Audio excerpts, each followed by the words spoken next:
На почетокот, едно прашање кое што не сакам гласно да го изговорите, мислам одговорот, туку секој сам за себе, но барам тоа искрено да биде. Значи, од срце верувам дека кога не мора гласно да го кажете одговорот, верувам дека искрено сами на себе ќе си одговорите. Дали некојаш, прашањето гласи, дали некојаш Господ ве разочарал? Тоа е прашањето и јас би кажал гласно дека би требало сите да одговориме во еден глас не, и тоа големо не. Зашто Господ е секојаш добар со нас. Ако навистина го познаваме нашиот Бог, тој е секојаш добар со нас. Но ајде да видиме искуства на некои библиски личности. Како да рече, например, во Излез 5 глава ќе отвориме, значи на 2 Мојсиева 5 глава и читаме овие зборови најнапред на Мојсей. 5 глава Излез, значи, читаме од 19 стих.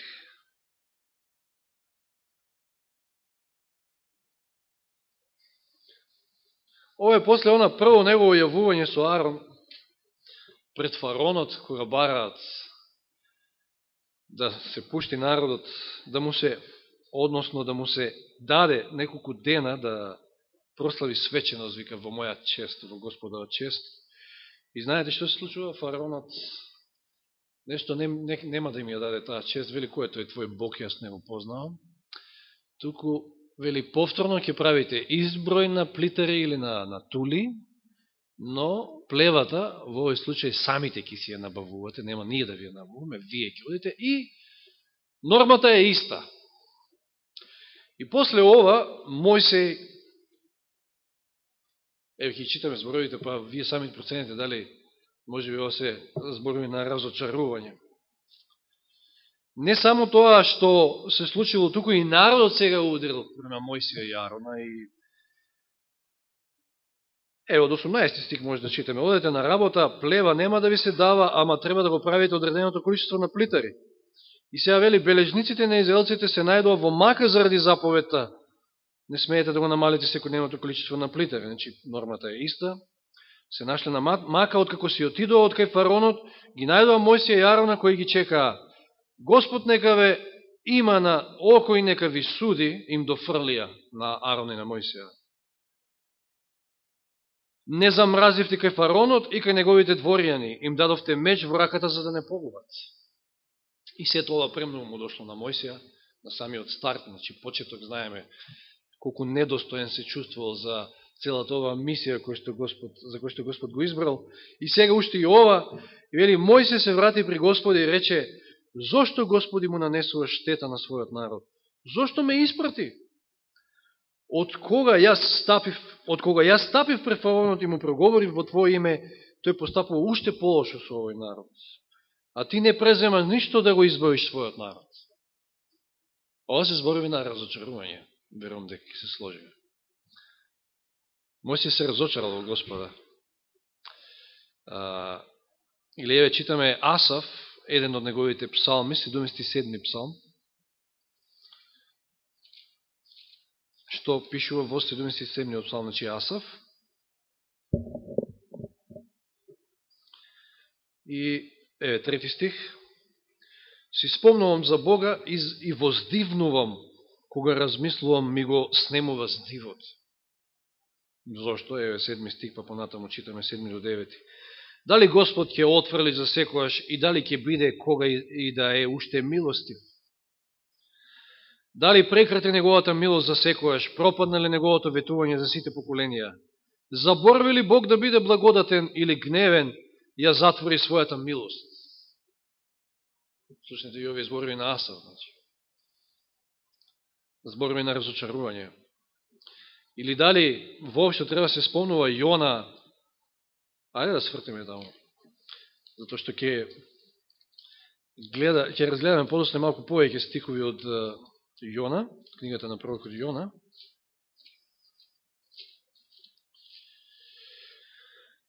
Во 4 глава, од 7 до 9 стих, ова е случајот, знаете, кога седнал и чекал резултат да види што ќе случи со Ниневија, па изникнала тиква, па му правила убава сенка, убаво му било, меѓутоа за кратко тиквата се исушила.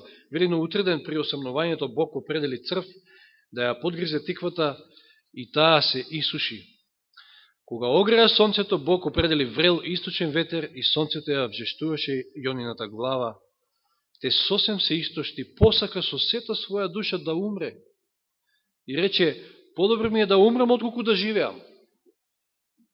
Ова дори е малку, мислам да се каже дека Јона овде е разочаран, туку е дори и гневен, лут на Бога. Подосна ќе читаме малку повеќе од 4 глава. И еве сега во Новиот Завет, случајот со кој што малку повеќе ќе се забавиме, иако не е многу добро познат.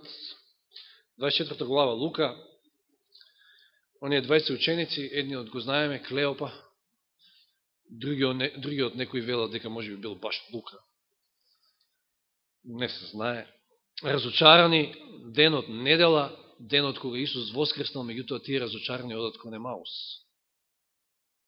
Еве читаме од 13 стих, значи во Лука 24.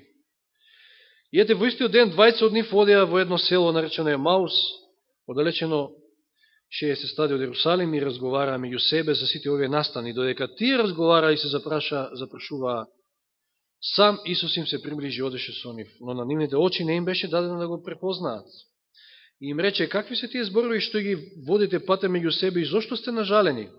И едниот од нив, по име Клеопа, му одговори, рече, дали си ти единствениот странец во Јерусалим кој не знае што се случуваше во него овие дни? Им рече, што? А тие му рекоа, она што стана со Исуса Назареецот, кој беше пророк, силен на дело и во словото пред Бога и пред целиот народ, како нашите свештенички главатари и старешини го предадоа да биде осуден на смрт и го распнаа. И сега 21 стих. А ние се надевавме дека е тој оној кој ќе го избави Израел, и покрај сето тоа веќе е трети ден од како стана ова. Еве што се случи со него, а ние се надевавме дека преку него Господ ќе го избави Израел. Но големо разочарување. Сите надежи верени во Исуса, сега одеднаш него веќе го нема, без да знаат дека е со нив и воопшто дека треба да воскресне, иако тоа многу пати им го најавувал, очигледно разочарување. Сега може би ќе го смениме некојаш, мислам ќе го смениме оној наш одговор, ако бил не, дека може би Господ некојаш не разочарал, ама каде е решението на тој проблем? Проблемот е во такви ситуации кога може би мислиме дека Господ не разочарал, проблемот е во нас, не е во Господа секако. Господ е секојаш добар, Господ е секојаш се што прави е добро за нас. И секако мора да се сложиме дека и на таква ситуација за еден христијанин мора да се реши. Значи, еден христијанин, ако е во состојба на разочараност, не може нити да има еден мирен живот, не може да има едноставно просперитет во неговиот духовен живот. Мора да се реши проблемот. И сега ќе разгледаме две причини за разочараност, зашто мислиме дека некојаш може би Господ не разочаран, кои што на некој начин се поврзани, тесно поврзани двете. Го прочитавме, последниот стих не беше оно 21. Нели се ова иронични зборови? Мислам, без да знаат, овие 20 ученици ќе кажат, а ние се надевавме дека тој е оној кој што ќе го ослободи Израел. Па Господ баш го ослободил Израел преку Исуса. Меѓутоа, проблемот бил што тие не можеле да ни да помислат и на крај паметни било тоа дека преку крстот, тие крстот го сметале за пораз. Значи, нивниот Господ умрел, Господ, односно учител, умрел на крстот, тоа тие го сметале за пораз, меѓутоа баш тоа било средството, баш тоа било начинот да, и единствениот начин, значи, да биде Израел ослободен, но не од робството, туку од она поважно робството на гревот, како што беше истакнато и за време на пуката. И првата причина е, значи, овде ја гледаме, нашето разбирање е ограничено и погрешно за нештата. Затоа доаѓа разочарувањето. Како што е било многу погрешно нивното разбирање за Христа. Не бил само Јуда, значи тој кој што мислил така. Сите ученици мислили дека Исус е тој цар кој што ќе ги ослободи како прво од римското робство. Значи. Подолу читаме 25 до 27 стих, што им вели Исус: "О неразумни спори во срце за да верувате во се што рекле пророците. Не требаше ли Христос да го претрпи тоа и да влезе во својата слава?" Ова е многу битен стих. Ќе се осврнеме на него. Не требаше ли Христос да го претрпи тоа и да влезе во својата слава? И кога почта од Мојсија и од сите пророци им протолкува што е напишано за него во целото писмо. Обидувајќи се да им појасни дека целото писмо, до тогаш што го имале целиот Стар Завет, укажувал на тоа, укажувал на начинот на кој што Израел ќе биде ослободен. И ако тоа, сето тоа добро го разбрале, немало да дојде до разочарување. Но, како што кажав, ограниченото и погрешно разбирање за нештата не води токму во тој правец да се разочараме во Господа. И сега читаме 31 стих: "Тогаш им се отворија очите", откако и му укажа на писмото, тогаш им се отворија, вели, очите и го препознаа. И 45 стих подолу, која ќе се покаже пред сите ученици, тогаш им го отвори умот за да ги разберат писмата. Тогаш разбра, тогаш го добија она целосно разбирање на нештата. И точно разбирање на нештата. Овде во 24 стих, кој што ви кажав дека малку ќе се осврнеме, се извинувам,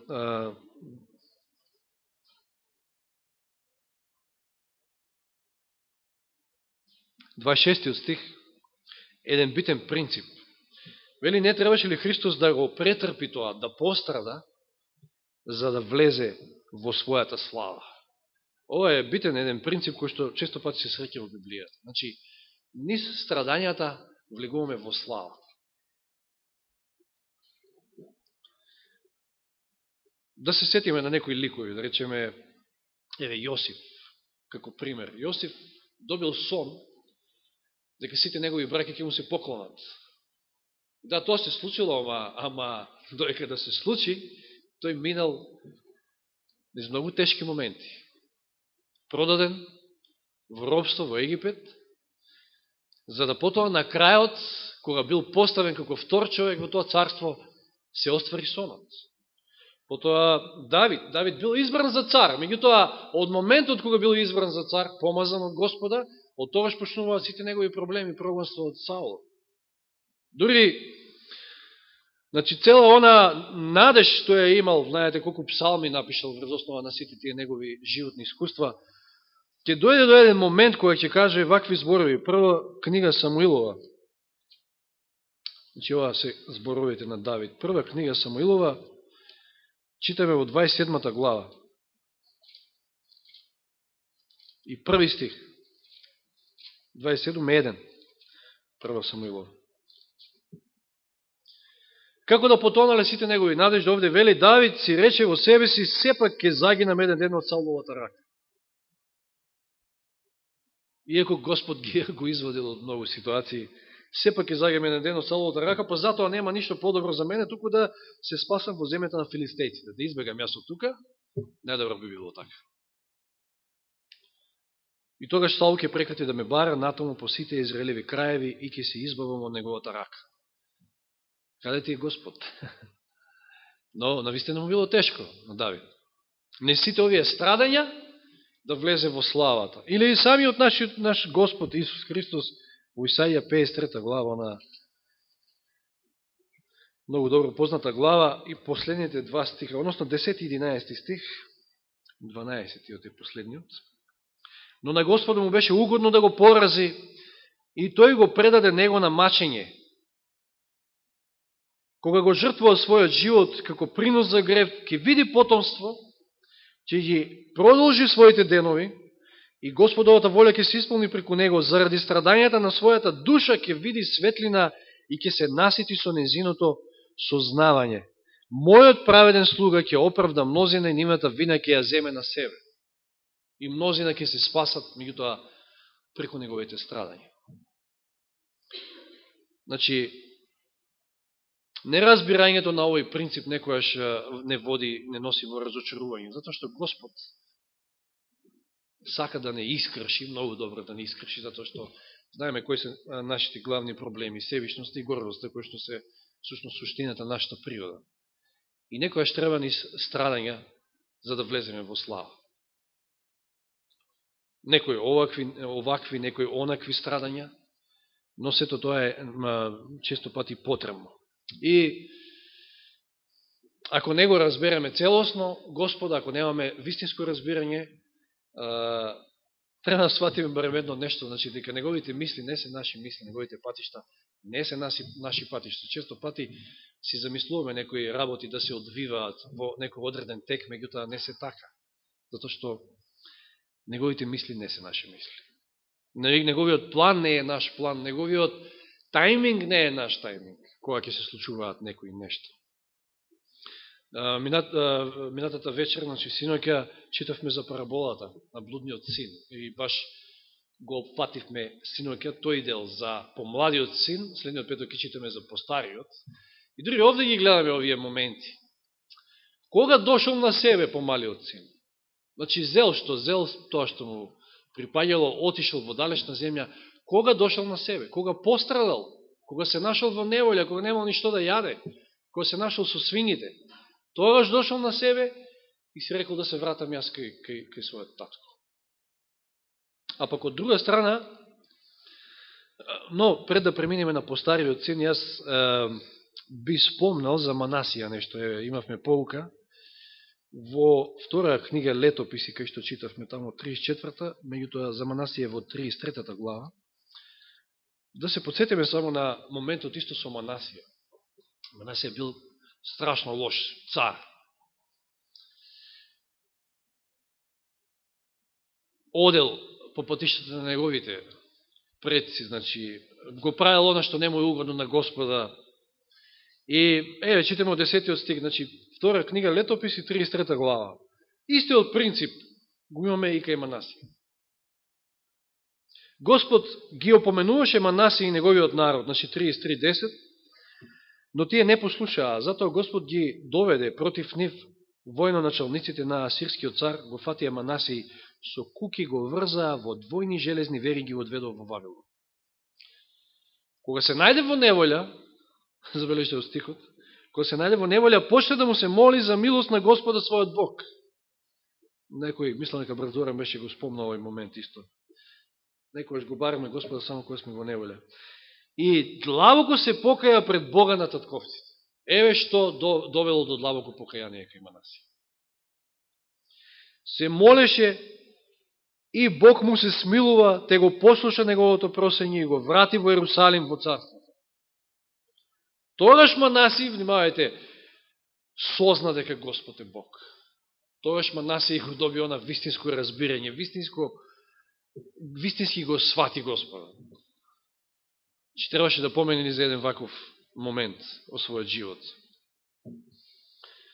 Да, значи, можеме да бидеме разочарани во Господа ако немаме целосно или ако имаме погрешно разбирање за Него. Застанав кај постариот си, значи помалиот требало да се најде во неволја за да дојде на себе си да се врати назад.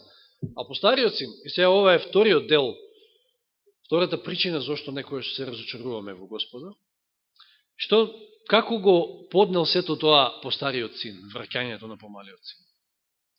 Сите се радувале, била подготвена гозба, било закално од страната на таткото најизгоеното теле таму, а овој бил разочаран од целото.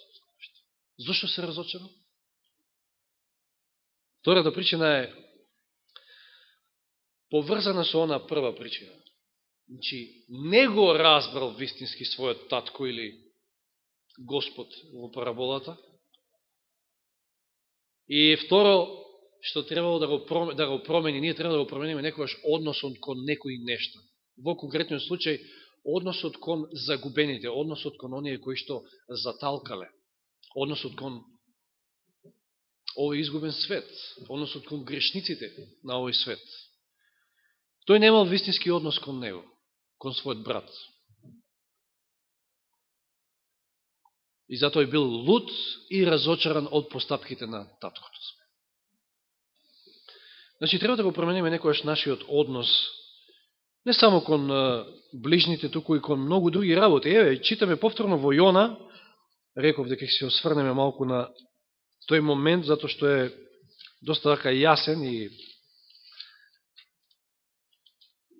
забележителен. Значи, одиме повторно во книгата на Јона. Читаме во 4 глава, но сега од почетокот, на Јона му беше многу криво. Што му беше криво и зашто се налути? Затоа што ниневјаните се покаја. Му се помоли на Господи, рече: о Господи, не го зборував ли тоа уште доека бев во својата земја? Затоа сакав да избегам во Тарсис, зашто знаев дека ти си милостив и добар Бог, спор на гнев и богат со милосрдие, и дека се сожалуваш над несреќата. Знаел, ама изгледа сепак не го разбрал во целост Господа.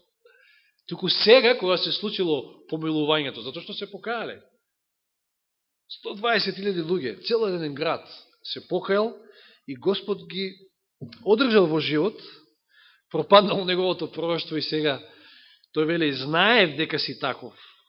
Ние навистина треба да знаеме, драги браќи и сестри, треба вистински да го запознаеме Господ, дека е добар и дека е милостив и многу милостив кон нас грешниците, кон сите други. Сега ти се молам, Господи, во 3 стих вели: земи го мојот живот од мене, зашто ми е подобро да умрам отколку да живеам. Јона се разочарал затоа што го нема вистинскиот однос кон грешниците. Треба да го смени својот однос. Господ да го мрази гревот, ама го сака грешникот. И сака да го спаси секој. На крајот од оваа глава читаме 10 од 11 стих, значи од главата, последните стихови, Господ му рече: тебе ти е жал за тиквата, значи еве овде го гледаме оној однос погрешен на Јона. Тебе ти е жал за тиквата околу која не се трудеше, претходните нели стихови што прочитавме 8 и 7 таму, која се налутат заради тиквата. Ниту направи да ја израсте, туку во една ног никна и во една ног се исуши, а мене да не ми е жал. Значи ти не можеш да разбереш како мене не ми е, значи како мене ми е жал за Ниневија, голем град во кого има повеќе од 120.000 луѓе кои не знаат да разликуваат десната рака од левата, а покрај тој многу животни. Дори животните, да.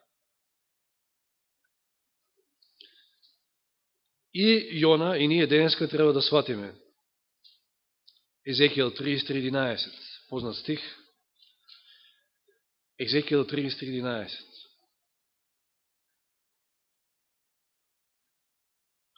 Одговори им: животот ми мој, говори Господ Бог, мене не ми е до смртта на безбожникот, туку да се одврти од својот лош пат и да живее. Господ сака сите ние да живееме, секој грешник да се одврти од лошиот пат. На Господа не му е мила смртта на било кој. И дури додава овде: и така обратете се од својот лош пат. Зошто да умрете Израелев дому? А Јона, ја не знам дали постоел некој друг мисионер како него, да одите во мисија и да бидете разочарани затоа што луѓето ја примеле вашата порака. Се слушаме некој мисионер таков. Значи, која е мисијата на мисионерот? Да му прикаже Господа, да повика на покаяние, како и секој пророк, нели, Божи. Тоа било задачата и на Јона, и да бидете разочарани од тоа, од одзивот, значи, на таа порака. Па секој би се воодушевувал. Меѓутоа, ете, Јона имал многу погрешен однос кон грешниците. Кои да били тие? Еве и најголемите непријатели на Израел. Што правиле многу зла врз неговиот народ. Значи, мора да го смениме нашиот однос кон душите, воспротивно ќе гледаме со осудување кон нив, и тоа може да не доведе до разочарување од некои постапки на нашиот Господ. Не само за душите, меѓутоа, еве да ги земеме и парите, да речем. Треба да смениме односот што го имаме кон парите. Ако имаме однос од типот на кој беше цар Јоаким, не, кој беше спомнат како оној кој што ги оптоварил со големи даноци, тоа не само ради тоа што он сакал така, туку затоа што му било наложено од египетците. Не знам дали забележавте тамо дека Јосија, единствениот добар цар од оние кои што ги разгледавме, не сум прочитал, не знам, може ќе сгрешам, треба да видиме, не знам колку тој бил одговорен кон плаќање на некакви си даноци на египетскиот цар, затоа што тој завојувал против царот и загинал во битката со египетците. Значи, Израел тогаш бил независна држава. Додека сите останати гледаме дека не само, мислам дека беше и Јоаким бил марионетка цар, затоа што египетскиот цар го поставил за цар над Јуда. Ако читате тамо во тие глави. Сите тие плакеле даноци, па може би Јоахаз ли беше оној предходниот од пред Јоаким, бил тргнат за 3 месеца, не, може би, читате тамо, од египетскиот цар, што веројатно може би вој не му бил многу нешто послушен, околу даноците, иако не бил нешто многу цветка, значи за мирисање не се збројува во оние добрите цареви. Значи, ми беше зборот за парите, значи нашиот однос кон парите. Ако може би во парите гледаме, некаква си моќ или било што со кое што можеме да живееме некој многу подобар живот во овој свет, Господ нешто ќе дозволи, може би за да го смениме тој однос кон парите и кон било што друго. За да сватиме дека тоа е само средство за да се одржиме во живот, а не да си угодуваме на самите себе си. Затоа и меѓу другото и десетокот, рече. Или оние дарови што ги даваме, па видовме и стик, читавме на Јоси, како Јоси се однесувал кон сиромашните, кон оние кои што биле бедни, како водил грижа за сите нив. Че ние треба да бидеме несебични. Треба да го смениме односот кон многу нешта. И да не се чудиме зашто некогаш Господ може би дозволува некои работи, па и да паднеме во разочарување. Затоа што може би и долу ни се парите, па Господ сака да го сврти вниманието кон себе, да имаме еден вистински однос кон тоа кој е нашиот Бог и вистинско разбирање за тоа кој е нашиот Бог.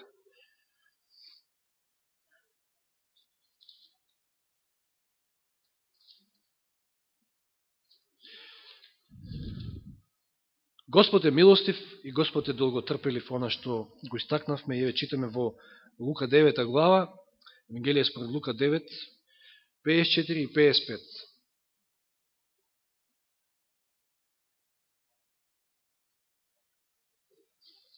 Овој стих кој што е поврзан со Јона. Што очекувал Јона? Јона очекувал да Господ фрли оган од небото и да ја запали Ниневија. И еве каков е нашиот Бог, како гледа кон душите. Не бил примен во едно самаријско село, се сеќавате на тој случај, и Јаков и Јован што велат во 54 стих, значи од 9 глава Лука. Господи, сакаш ли да заповедаме да слезе оган од небото и да ги истреби, како што тоа го направи Илија? Подсеќават се на случајот со Илија. А тој се заврте и ги укори, велејки, ви не знаете од каков дух сте, со каков дух сте. Ти, Јакове, ти, Јоване, вие треба да го смените односот кон грешниците, кон оние, кон самарјаните. Веројатно Јаков и Јован овде постапуваат нешто слично како и Јона, затоа што знаете, самарјаните биле омразени. Како луѓе од истиот род, измешани, нели, меѓутоа, кои што се поклонува тамо некој друг Бог. И не можеле да го поднесат тој факт што нивниот учител не бил примен во едно од селата самаријски, па побрзале да пресудат тие. Значи, оно што го кажав, ако ние не го смениме односот кон грешниците, тоа е многу лесно ќе ги осудуваме и можеме да паднеме во разочарување од некаква ситуација. Некој однос Господов кон некој грешник. Едноставно треба да се помириме со тоа дека Господ е милостив и долготрпелив. Неговиот тајминг е вистинскиот тајминг и треба да тоа го прифатиме како така.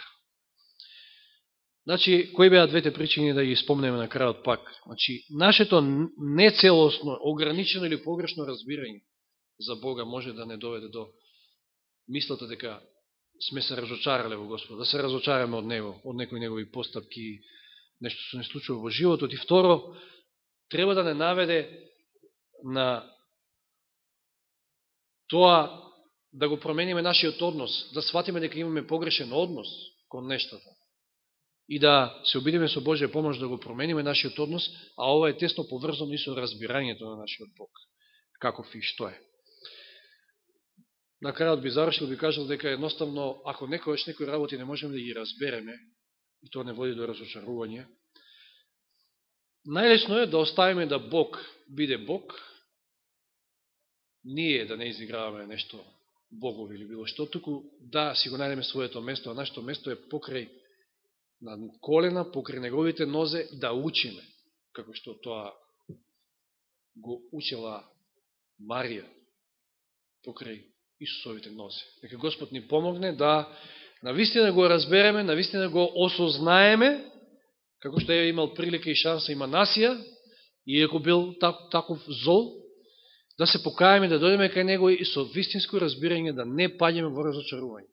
Нашиот Господ никогаш не може и не разочарува. Тоа е само проблемот е секојаш само во нас. Нека Господ ни помогне во решавање на таквиот проблем ако го имаме секако. Амин.